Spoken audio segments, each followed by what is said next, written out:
Hello, and you are watching Matchday live in the TalkTalk studio. We're here at the Peninsula Stadium and we face Exeter City in our first EFL game of the season. Now, I am joined by the lovely Danny Webber. How are you doing? I'm very well, thank you, Zarah. And yourself? Yeah, I'm good, thank you. Good. So, you're happy being back at Salford?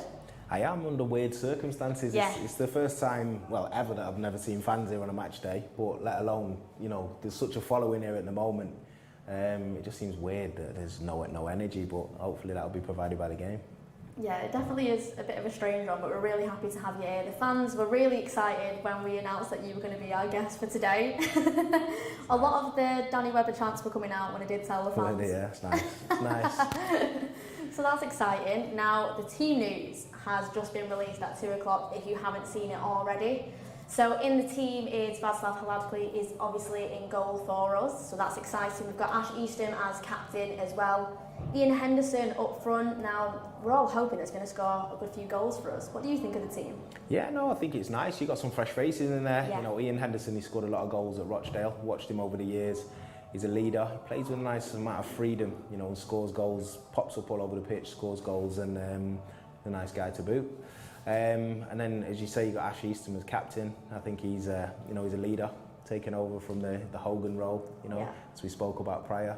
And again, you've got likes of Ibu Toure, who's been here now for a number of years, nailed that left back spot. And also he was player of the season for us last season. Yeah. By the fans and by the whole management team as well, so it says a lot. So yeah. Hopefully it'll be good. I think the fans are excited by the lineup. And we have to talk about our bench as well. Like, our bench is really good. We've got Brandon Thomas-Asante on the bench. And he really grew last season that we've seen from December. So it's really exciting. Yeah, I think we see Thomas-Asante there. He's I hear a lot of good things about him when I'm away from the club. People are always talking about him, saying he's got a bright future, he just needs to put it together consistently, and he was starting to do that towards the back end of the season. So, yeah, bright future, and you need people like that who can change a game for you. Yeah, you do. You need that impact player. So before this, we decided to speak to Graham Alexander to get his thoughts on the first EFL game of the season. Here is what he said. So, Gaffer, our first EFL game of the season so far, so what's your thought? Looking forward to it. I think it's been a long time coming.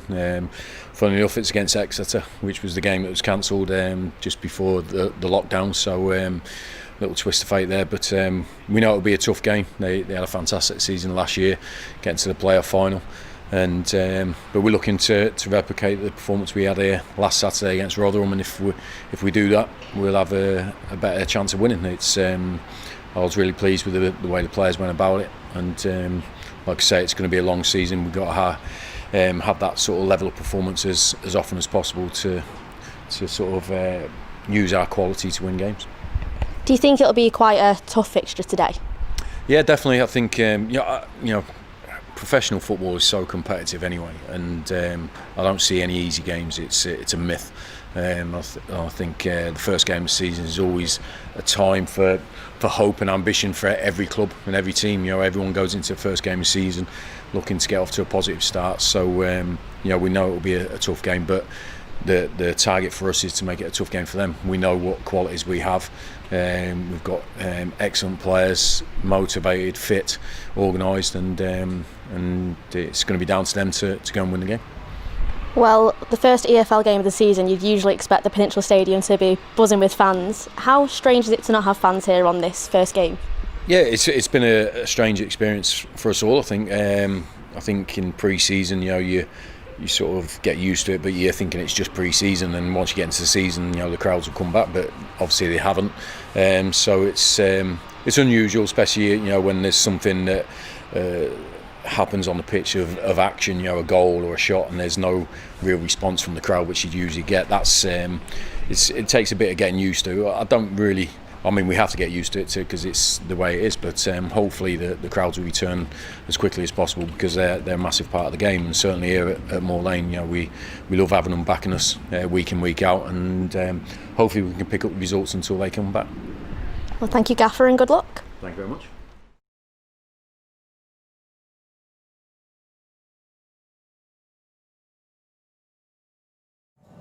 Okay, well, that was Graham Alexander's thoughts there. Now, it's interesting that he was chatting about how the fans aren't here and how it kind of picks up when you're being down. How did you feel when you were playing and having the fans? Did that really pick you up?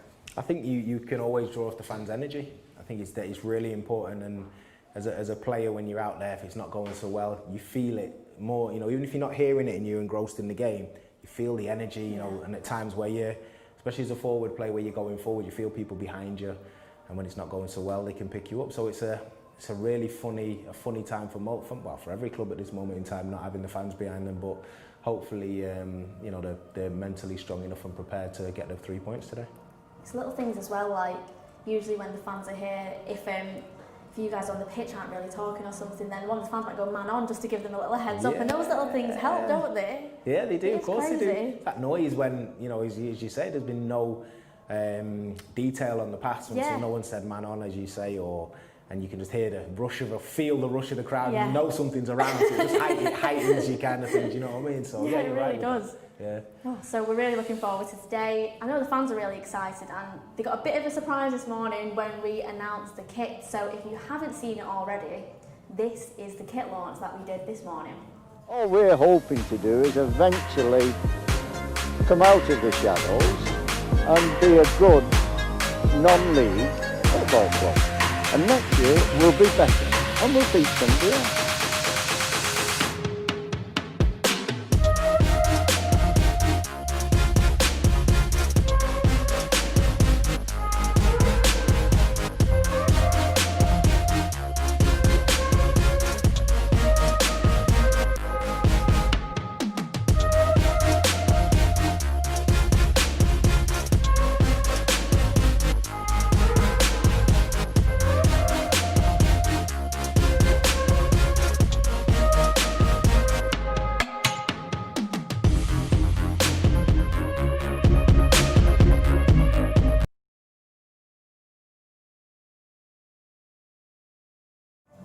So that was the kit launch then. What do you think of the kit?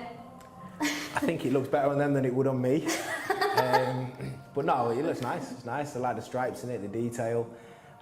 Looks good on the men and the women, and good to have a little fan in there as well. Getting in the mix is good. Yeah, it was really nice. So if you're wondering who the fan was, so we had Alfie Harvey, who was there as our fan, as a guest of honour when we were filming this a while back. And we also had the women's team there, and it was really nice to kind of have a cohesive Salford family, because it's something that we've not done before, so it was really nice to get that involved. Yeah, what do you think about it all being cohesive? I think it's amazing. It shows how far the club's come, you know, from, you know, and I always make reference back to the time when I was here or when we started, and there was obviously none of the stadium that wasn't here. There was a little rock where Gary and everybody used to stand and watch the game. We had the little hill. The hill, yeah, exactly. In the porter cabins, there was, you know, no youth team, there was no women's team.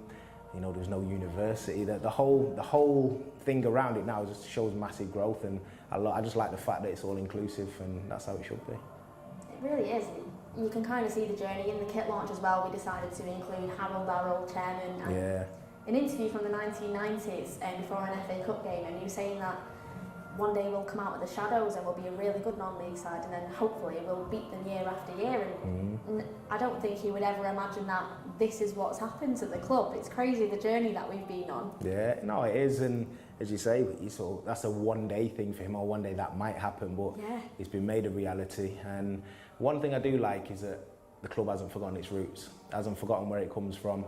The people that are involved, even a lot of people who, when I started here even, are still here today in different capacities, and it's still got that family feel to it and community feel, so you know, that has to continue for me. It does. We still have fans part of the club that have been here for decades. We've got all the committee as well, and we have our Salford City supporters group. Now, linking into that, I decided to ask the Salford City supporters group for their score predictions ahead of today's game. Now, I'm hoping that they come up with a lot of wins, so here is what they said. First game of the season's finally here. Leicester lads will be ready. We're going for 3-0 Salford. Start the party with a bang. Let's get promoted. Come on, Salford. I think it's going to be 2-1 today. Ian Henderson will score 1. I don't know about the other. Come on, Salford, let's have it. Hi, my name's Oscar. I think Salford are going to win 2-1. Thomas Asante is going to score first and Hunter's going to score second. Come on, Salford! Morning Salford fans, yes, big up your chest, it's Matchday 1, hope everyone's excited. Score prediction for today at home against Exeter. I think it's going to be a bit cagey if I'm being honest. I think it's going to be a very, very close game. I'm going to go for a 1-0 Salford win. Ash Easton, bullet header, back post, early in the second half. 1-0 Salford. Come on boys. Going for a 3-0 win today against Exeter City. I think the boys will hit the ground running and want to sort the home form out and make it a good base to possibly promote up that league table and hopefully gain promotion or even win the league this year. Guys, my prediction is 2-1 Ian Anderson and Brandon Thompson is so. Right, how we doing for Salford then? Well, little birdie tells me we've got Webbs in the old studio. So how we doing, Webbs? All good. Always take the Webber with you. Good man. Right, on to today. I'm going for after last week's defensive display, not seeing us conceding a goal today. Henderson 2 goals, 2-0 Salford. Come on, the boys!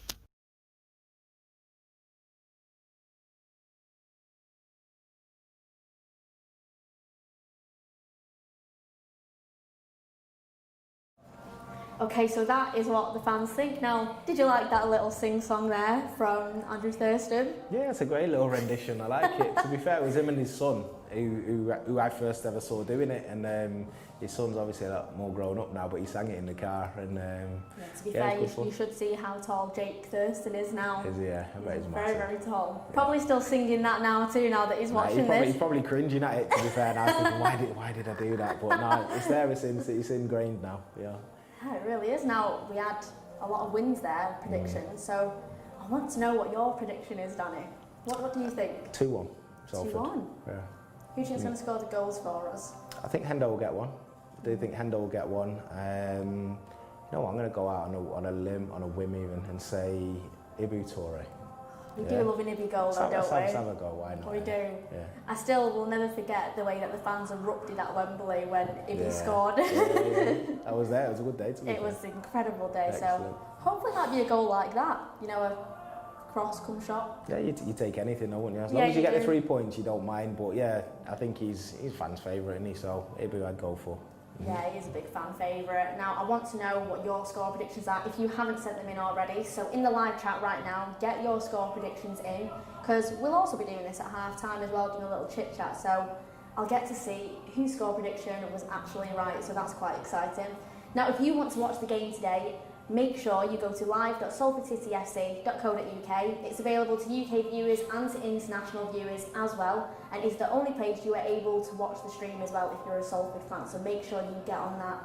Season ticket holders as well, you will have been sent a little code where you're able to watch the game too, so make sure you check your emails to get the code. It could be in your junk inbox as well, so make sure you check that out. And also, it will always recommended that you use Chrome or Firefox or Mozilla, and those will be the best ways to watch the game. So make sure you do that, and don't have a panic if you're on Safari or Internet Explorer, because we've had many panics about it already. So make sure you check that out. But yeah, I'm excited for your score prediction. I'm hoping that it is a win. I mean, everyone's quite excited. Now, Graham Alexander did tell me earlier, he said, "Oh, who's your guest today?" I said, "Oh, Danny Webber," and he said, "Oh, well, last time that Danny was here, like first game of the season, and we won that one as well, you know." So no, and you've got a county one as well, so I think there's a little superstition that's coming now about you coming to these games. Sounds like it, to be fair, and I hope it's the same. I really do. I think he's done a good job here, Graham. He really has. He's, he picked up the mantle, continued with it, and ran with it. Him and Chris Lucchetti. So hopefully, he takes no nonsense, but hopefully the lads will go out there and do the business today. I'm excited. It's, for me as well, it's a novelty just to watch a football match live, as well. So it's double bonus for me. Yeah, it really is. Now, I think that Graham, like you said, really has kind of switched up Salford. It is, people think it's like he's tough and stuff, but he's really soft when you do get to speak to him. It really is. Because, we've got Percy Pigs here. They're his favourite sweets. So he's already had some Percy Pigs before the game and stuff. Yeah. And the lads will have Percy Pigs on the bench as well. Is that like a ritual, is it? Yeah? You've got to have Percy Pigs in the building. Yeah, so basically, now it's a packet of Percy Pigs for the first half of the game and another packet for the second half of the game. That's on the bench. And every player has to have at least one Percy Pig. Okay, I like that. Yeah. So the new players will have to get used to it. Yeah. Because it's got a good winning streak so far. I'd take that. If it had been me, me, I'd have been like, I'd have a packet. Once I've had one, I can't stop. You know, I just keep going. To be fair, before Graham, those sweeps actually started, I think, from Mike Phoenix. Okay. When we were on the coach all together and stuff, Mike Phoenix, on the infamous Darlow away game where Fino and Dudley scored, Fino had some Percy Pigs and he said, oh, it was great. He just went in and scored. So you find that, though, don't you, with players, once something good, it's gone well for you, you stick with it. As you said, you know, I've been at the game and Graham said, oh, we won. It kind of stays with you, and like, players are really superstitious. Yeah. What was your superstitions when you played? You know what? Weirdly, I used to put on my right everything first. So I'd have my right boot, right sock, right boot, right shin pad, everything, and then I'd do the left afterwards. And I don't know if it ever did anything, but it made me feel better before I went out there. I think it's just like a comfort, isn't it? That's all it is. I think you just draw on, well, it went well that time, so you know what, if I change it, what if it goes differently? So you just do it, and you know what, some people say they're stupid, but if it makes you feel good when you go out on the pitch, it makes you feel good. That's true. We were chatting to some of the players at the kit launch, and Ibby said that he has superstition too. I think everything's on the left. Yeah, if he's left-footed, it's likely. Yeah. It's likely. Is it common, all these superstitions with players? I think so, yeah. Yeah, I remember some lads would always want to leave the tunnel last. You know, some people would touch the top of the tunnel. Yeah, I've seen I remember that. I played under a manager. I won't say who it was, but he always used to get everybody out of the dressing room, and then he'd go and be sick because he was nervous before every game, and no one would ever know it. And we're playing at a good level, and and then he'd come out and he'd be ready for it, but the nerves got to him often. So I don't think that'd be allowed in this day and age with the COVID thing. I agree with you, but yeah, if the nerves get you, they get you, don't they? I suppose. Yeah, they do. That must be really bad nerves for that to happen. We didn't know at first why he was hanging back. You know, and he'd get everybody out of the dressing room, and then one of the lads was in there one day, and that happened, and he was like, "Oh God, he's right, like, that's the why." gaffer's being sick. Yeah. He's just getting his nerves out. But yeah, it's interesting. Zidane did it, didn't he, in the World Cup? So yeah, fair. Well, happy days then. Well, if it got him through, it got him through. Yeah, exactly. Now, Graham Alexander was excited for the game today, and he's always quite shouting in the touchline. I feel like without the crowds, the fans at home have noticed that they can hear him a bit more now. Yeah. It's like, how do you feel with like a manager shouting kind of thing? It's one of them that they've got to get the voice spread to the other side of the pitch, though. It depends who the manager is and what they're actually saying. Yeah. If it's praise, then most lads will be like, yeah, what was that, gaffer? And he'd, tell me again kind of thing. But if it's criticism, lads are trying to turn a little bit of a deaf ear. Yeah. I played under another manager who used to just try and talk you through the game, and it was so annoying. And so if I played on the wing, which he used to put me on the wing sometimes, I think for half the game it was great because I couldn't hear him and I could blank him. Yeah. For the other half of it, I'd just have to sit and listen to him, and then eventually I had to tell him where to go because I couldn't. It was like enough, just let me play football kind of thing. So depends. I'm sure Graham's not like that. He just talked the lads through it, give them a bit of a G up. But yeah, it's when you're on the pitch, you don't want somebody heckling you all the time. No. You don't feel like that's like anybody, any job. You don't want someone heckling when you're doing what you do. You prepare all week to get to that point. A little pointers, but not someone who talks you through the whole game. Yeah, I feel that's what's good about Graham, because now that no fans are here, you can kind of hear the points and stuff, and it's really is explaining everything, like just do this, here's there. Yeah. And that man-on kind of thing that the fans can't do at the minute. Yeah. I feel like Graham's doubling up here, trying to get the voice out. Yeah. Well, it's quite unique for anybody that has the luxury at this moment of coming to a game. You can actually hear, what the players are saying on the pitch as well. I mean, the England game the other night, you could just hear Connolly. He was just talking and talking and talking, and you think, oh, it's his first game, and he's directing people. To actually hear who's vocal, and it's something that's encouraged as a young player to come in and be vocal and help your teammates, but it's not something that a lot of players find easy to do. So that's why your leaders, naturally you'll hear them out on the football pitch, dictating what's going to go on. Now I want to know what your point is about scoring goals today, because before we do start talking though, we do have a goal to show from that infamous Notts County game that the fans have been going crazy about when I said that you were joining us. So this is the infamous Danny Webber goal against Notts County. Notts County to get us underway in the second half. No changes from either manager, incidentally, during the break. Will there be a change in this scoreline? Will there be another FA Cup story to be written? And here's straight away James Poole curling it towards the back post on Webber. Get it! What a start for Salford City! Less than 20 seconds into the second half, and Danny Webber, their top scorer, has his 9th of the season, and it could be a golden goal. Well, we mentioned Paul in the first half. He was the one that was causing Notts County so many problems. Notts County just switched off at the start of this first half, but Paul picks up that ball, and when he works so hard for it on that right-hand side, you think, well, get your head up, pick somebody out, and that's exactly what he does. Faces him one-on-one, goes by him like he's not even there. That's the quality that we've been asking for. Put the ball into the right area, and Danny Webber has done that in the leagues throughout the years, gets himself inside the fullback and does what he does best, puts the ball in the back of the net. Brilliant. Exactly 17 seconds into the second period.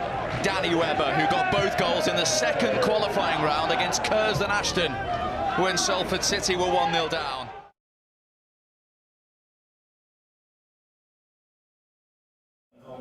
And what a goal that was. So, Danny, what was it like that moment? Screaming, wasn't it? Screaming. To be fair, the moment was amazing. Yeah. You know, played in the FA Cup at so many different levels, but I knew what it meant to everybody. I knew the build up to it. A lot of players had not played any, you know, higher than that. The fans, it was packed to the rafters, this place. And the feeling of, you know what, we're the underdogs and we're going to beat Notts County. Yeah. And I remember before the games, Alan Smith and John Stead were sort of on the centre circle talking. They were like, banana skin for us, this, innit? I said, yeah, mate. I said, it could well be, because I knew how fired up the lads were. So to get the goal that just broke the deadlock and feel the eruption was, yeah, it was amazing. Yeah, I loved it. Great moment. So, obviously the fans really like that moment too. Now, we're going to be back at half-time having a little chit-chat, but as well as talking about the game, we're going to talk about you as well. So the fans have sent me lots and lots of questions. So dangerous. It is very, very dangerous. They've been quite creative with the questions too, so just wait till you hear them. Okay. But if you want any more questions that you want to send in to Danny Webber for the half-time show, make sure you comment below with them now, and I'll make sure that they're all completely read to you and make them as fun as what you want. This should be exciting. Hey, I draw the line somewhere. Draw the line. No, all good, all good. Oh, but if you want to watch the game, remember go to live.salfordcityfc.co.uk, because you might be able to hear a little bit of dirty old town because the teams are ready to come out at any moment. So make sure you go to live.salfordcityfc.co.uk to get your match pass and watch the game. Thank you for watching, and we'll see you at half time.